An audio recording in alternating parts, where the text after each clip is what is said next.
Assalamualaikum warahmatullahi wabarakatuh. Alhamdulillahirabbil alamin wa bihi nasta'in ala umuri dunya waddin. Wassalatu wassalamu ala asrofil anbiya'i wal mursalin sayyidina Muhammadin wa ala alihi wa sahbihi ajma'in, amma ba'du. Assalatu wassalamu ala asrofil anbiya'i wal mursalin sayyidina Muhammadin wa ala alihi wa sahbihi ajma'in, amma ba'du.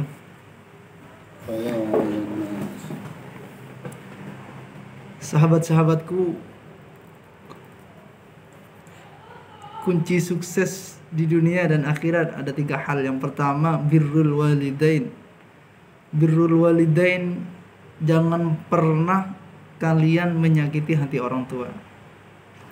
Bahagiakanlah orang tua kita, niscaya Allah akan bahagiakan kita. Jangan pernah membuat apalagi sampai menangis orang tua kita karena kesalahan kita. Yang lalu biarlah berlalu. Atau mungkin sahabat dulu pernah menyakiti orang tua, jangan pernah ulangi lagi. Menyesali dan minta maaf kepada orang tua. Dan saatnya kita memberikan kebahagiaan kepada orang tua. Jangan pernah menyakiti orang tua, karena Allah Ta'ala berkata, ridallahu fi ridha walidain wa suhtillahi fi suhtil walidain. Ridhonya Allah itu tergantung dari ridhonya kedua orang tua, dan murkanya Allah juga tergantung dari murkanya kedua orang tua. Jadi kalau Allah saja murka karena orang tua murka kepada kita, bagaimana kita bisa selamat dunia dan akhirat?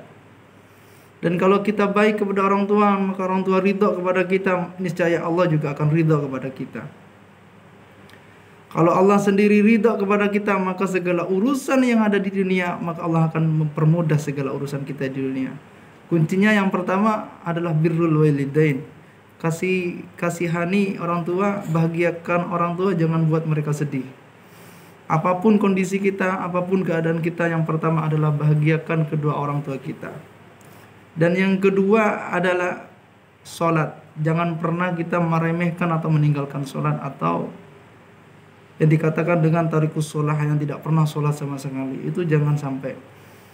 Jadi jangan pernah lalai kita dalam hal ibadah seperti sholat.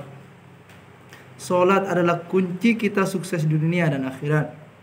Kalau kita sholatnya kepada Allah Ta'ala ikhlas dan khusyuk, maka Allah Ta'ala akan mempermudah segala urusan di dunia. Dengan cara bagaimana? Memperbaiki iman kita. Yang sedikit kita syukuri, maka yang banyak pasti kita syukuri. Kaya itu bukan dari faktor nominalnya, saudara. Kaya itu bagaimana cara kita mensyukuri apa yang kita dapatkan, apa yang kita diberikan oleh Allah Subhanahu wa Ta'ala kepada kita. Sedikit saja kita syukuri, yang jelas yang banyak pasti kita syukuri. Jadi yang kedua, jangan pernah tinggalkan sholat dalam keadaan apapun. Usahakan sholat itu di masjid dan tepat waktu. Lelaki yang sejati, lelaki yang hebat itu sholatnya di masjid, dan sholatnya tepat waktu di masjid. Itu yang kedua. Yang pertama, birrul walidain, sayangi orang tua, bahagiakan orang tua, jangan pernah menyakiti atau membentak orang tua, apalagi na'udzubillah membuat mereka menangis karena kita. Bahagiakan orang tua, yang pertama. Dan yang kedua, jangan pernah tinggalkan sholat. Dalam kondisi dan keadaan apapun kita tetap ingat sholat. Waktu sholat tetap ingat kita, dan tunaikan sholat. Usahakan sholatnya di masjid. Dan yang ketiga adalah sedekah. Sedekah ini para ulama mengatakan, kalau kita bersedekah 5.000, maka Allah Ta'ala, kalau kita sedekah 1, maka Allah Ta'ala akan membalasnya 2 kali lipat daripada sedekah yang kita keluarkan. Yang ketiga, sedekah. Apapun kondisi kita, apapun keadaan kita, rezeki sedikit apapun kita yang kita miliki, kalau kita ikhlas dan ikhtiar kita bersedekah karena lillahi ta'ala, maka Allah Ta'ala akan membalasnya nanti. Membalasnya 2 kali lipat dari apa yang kita sedekahkan. Sedekah itu bukan hanya sedekah materi.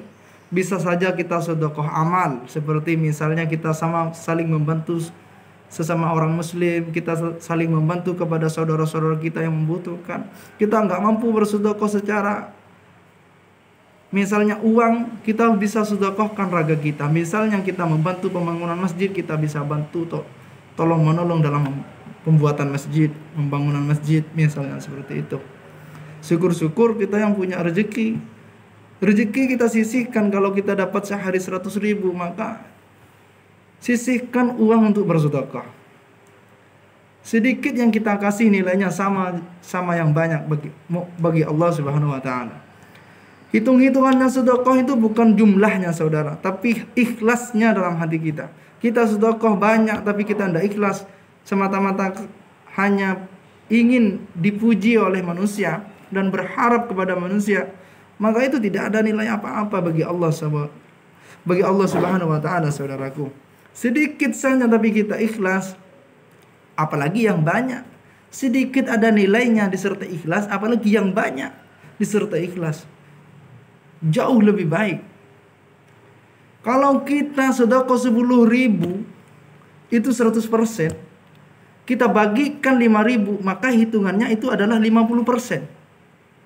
Kalau kita 1 juta 100%, yang dikasihkan 500.000, hitungannya tetap 50%. 5.000 50%, 500.000 50%. Sama hitungannya. Yang beda apa? Ikhlas dalam hati. Ikhlas lillahi ta'ala. Berharap ridha dan kasih sayang Allah Subhanahu wa taala. Apa yang pertama? Yang pertama adalah birrul walidain, dan yang kedua tunaikan salat dan jangan pernah lalai dalam menunaikan salat. Dan yang ketiga adalah bersedekah. Sedekah itu bisa apa saja. Kita punya uang sedikit, yang penting ikhlas kasihkan. Terutama bagi orang yang membutuhkan seperti kaum duafa, fakir miskin dan anak yatim. Bantulah mereka. Kadang-kadang yang punya uang itu pelitnya minta ampun. Kita yang miskin kasihkan saja. Berikan contoh kepada mereka yang kaya. Kasih itu, mengasihi mereka tuh jangan di depan orang banyak, sehingga biar kita tidak menimbulkan riya dalam hati kita. Kasihkan saja kepada mereka yang membutuhkan. Caranya bagaimana? Perbaiki iman kita, perbaiki hati kita. Caranya bagaimana? Yang pertama, ya berteman dengan orang soleh, sering ke masjid, sholat, latihanlah. Banyak cara saudaraku, banyak cara untuk memperbaiki hati. Yang pertama, zikir, banyaklah pokoknya. Zikir bisa, istighfar bisa. Dengan zikir kita sering mengingat Allah. Seperti itu. Sudah sampai begitu saja yang bisa saya sampaikan. Semoga ini bermanfaat dan semoga bisa diamalkan. Kalau ada salah-salah kata dan hilaf, saya minta maaf secara pribadi. Ini murni kebodohan saya. Dan kalau memang ada benarnya, semoga bisa diamalkan. Dan saya sekali lagi mohon maaf. Wabillahi taufiq wal hidayah. Assalamualaikum warahmatullahi wabarakatuh. Waalaikumsalam.